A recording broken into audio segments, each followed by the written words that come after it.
आपदा प्रबंधन से जबलपुर शहर को मिला 222 करोड़ रुपए की सौगात।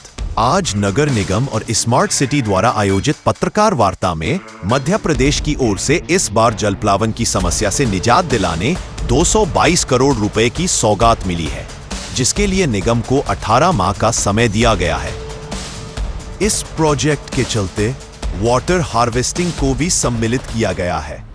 इस पत्रकार वार्ता में जबलपुर महापौर जगत बहादुर सिंह अन्नू भैया, निगम आयुक्त प्रीति यादव, नगर निगम अध्यक्ष रिंकू विज, MIC सदस्य राम सोनकर के साथ अन्य अधिकारी कर्मचारी उपस्थित रहे। इस वार्ता में आगे की जानकारी देते हुए बताया कि 8 करोड़ रुपए की राशि से सोलर ऊर्जा से बिजली उत्पादन कर बिजली बिल से निगम को राहत मिलेगी।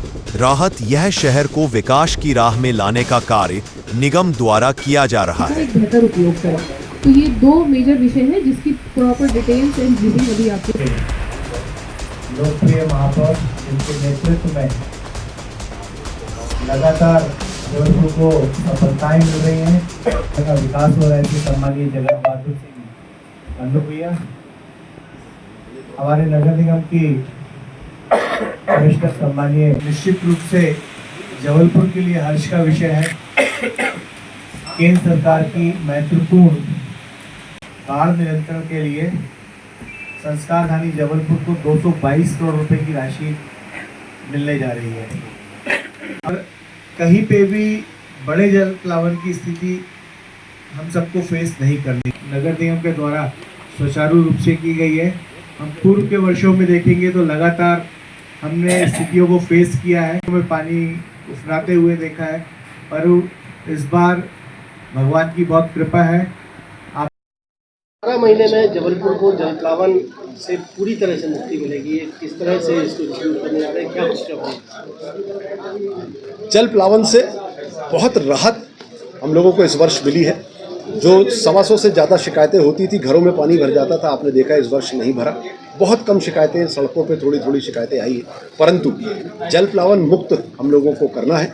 हम लोग प्रतिबद्ध हैं। केंद्र सरकार ने यशस्वी प्रधानमंत्री जी नरेंद्र मोदी जी के कारण और हमारे यशस्वी मुख्यमंत्री डॉक्टर मोहन यादव जी के कारण आज जबलपुर शहर को फिर एक बड़ी उपलब्धि हासिल हुई है। 222 करोड़ रुपए जलप्लावन से मुक्ति के लिए 18 महीने के अंदर हम लोगों को राशि स्वीकृत की गई है। बहुत जल्द DPR बनाकर टेंडर करके प्रक्रिया की जाएगी और काम शुरू होगा। नाले हो, नालियाँ हो, पुलिया हो, तालाब बनाने हो और चाहे वाटर हार्वेस्टिंग करना, ऐसे बहुत सारे काम इसमें शामिल हैं, जिससे निश्चित तौर पर 18 महीने के अंदर जबलपुर शहर जलप्लावन मुक्त हो जाएगा। और इसके साथ साथ 8 करोड़ रुपए की राशि और केंद्र सरकार से हम लोगों को इस बात के लिए मिली है। जो हमारे 2 बड़े STP प्लांट है, कठौंदा और गौरी घाट में, इन दोनों प्लांट में जो बिजली लगती है हम लोगों को, एक बड़ा बिजली का बिल हम लोगों को आता है। उस 8 करोड़ से हम लोग सोलर प्लांट लगाएंगे और ये बिजली की बचत होगी।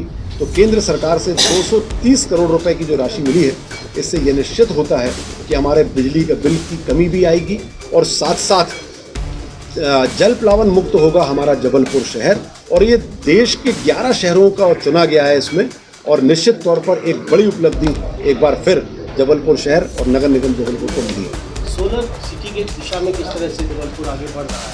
आपने कहा कि 5 करोड़ बिजली की 10 मेगावाट की बिजली का टेंडर हो चुका है, टेक्निकल खुल चुका है, फाइनेंशियल बिड खुल रही है। 1 सप्ताह के अंदर वर्क ऑर्डर होगा और आने वाले 6 माह के अंदर जो हम लोगों को 50 करोड़ रुपए साल का बिजली का बिल आता है, उसमें से 5 से 7 करोड़ रुपए का बिजली का बिल हमारा कम होगा। उसके बाद फिर 10 मेगावाट और उसके बाद फिर 10 मेगावाट, 30 मेगावाट की हम लोगों की तैयारी है, जो आने वाले 1.5 वर्ष में, एक बार हम लोग प्रक्रिया कर चुके, इस प्रक्रिया को करने में 1.5 वर्ष लगे हम लोगों को। अब आगे हम लोगों को इतना समय नहीं लगेगा। ये 6 माह के अंदर 10 मेगावाट हमारा प्लांट लग जाएगा नीमच में, संभवतः नीमच में लगेगा वो, और उसके बाद 10 मेगावाट और लगेगा, जिससे हम लोग लगभग 50 करोड़ से आने वाले 2 वर्षों के अंदर 20 करोड़ रुपए साल के बिजली के बिल हम लोग बचाएंगे, जिससे हमारी नगर निगम जबलपुर आत्मनिर्भर बनेगी। बड़े पैमाने पर प्लांट्स कहाँ लगा रहे हैं जबलपुर शहर में? ये स्टेट गवर्नमेंट अभी तय कर रही है कि किस तरीके से हम लोगों को रिन्यूएबल एनर्जी पर जाना है और कैसे हमको बिजली की बचत करना है और सोलर और हमारे सोलर से हमको बिजली बचाना है, तो निश्चित तौर पर वो उसका चुनाव बहुत जल्द होगा। जहाँ पर उसकी कैपेसिटी ज़्यादा होगी, जहाँ प्रोडक्शन ज़्यादा होता होगा, धूप जिस तरीके से आती होगी, उसकी अपनी टेक्निकलिटीज़ हैं, उसके आधार पर बहुत जल्द स्टेट तय करेगी। और कहीं भी लगे प्लांट, विषय ये नहीं होता कि किस शहर में लगाइए, कहीं भी लगता है उसके प्लांट लगने से प्रदेश को फायदा होगा और बिजली के बिल में थैंक्स फॉर कटौती वॉचिंग। अगर आपको हमारी वीडियो पसंद आई हो तो आप हमारी KDS लाइव न्यूज चैनल को लाइक करें, कमेंट करें, सब्सक्राइब करें और हाँ, घंटे का बटन दबाना न भूलें।